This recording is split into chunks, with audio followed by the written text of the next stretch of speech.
President. Request permission to read from the amendment. Please proceed. Thank you, Mr. President. The amendment is pretty simple. It just says this subsection only applies in school districts that have institutional racism.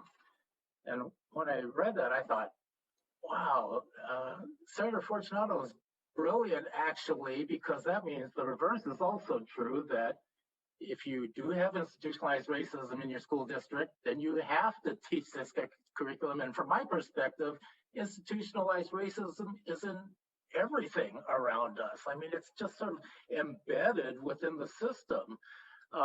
But when I got to thinking about it, there are some districts out there that may not think that there are embedded systems of oppression or institutionalized racism within their curriculum, within the way that they dole out discipline, within the way that they send children to lunchtime, whatever.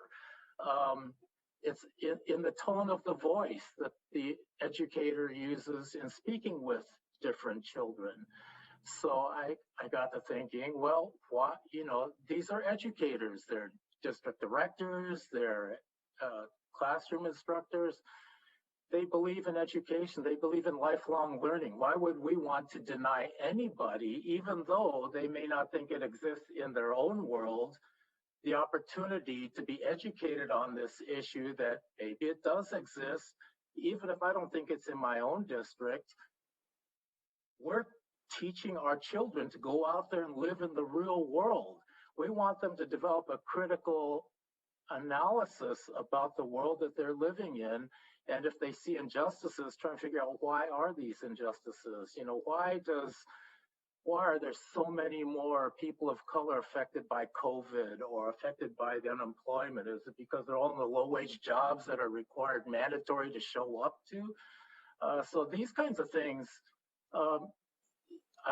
I would not want to deny any district or any educator or school director the opportunity to learn and expand my horizons so that I can be a better instructor for my students. So I'm asking for a no vote on this. I got to say, there's very few times when a floor speech would affect how somebody was going to vote. But Senator Hasegawa really does bring some good points, and I appreciate his thoughtful effort.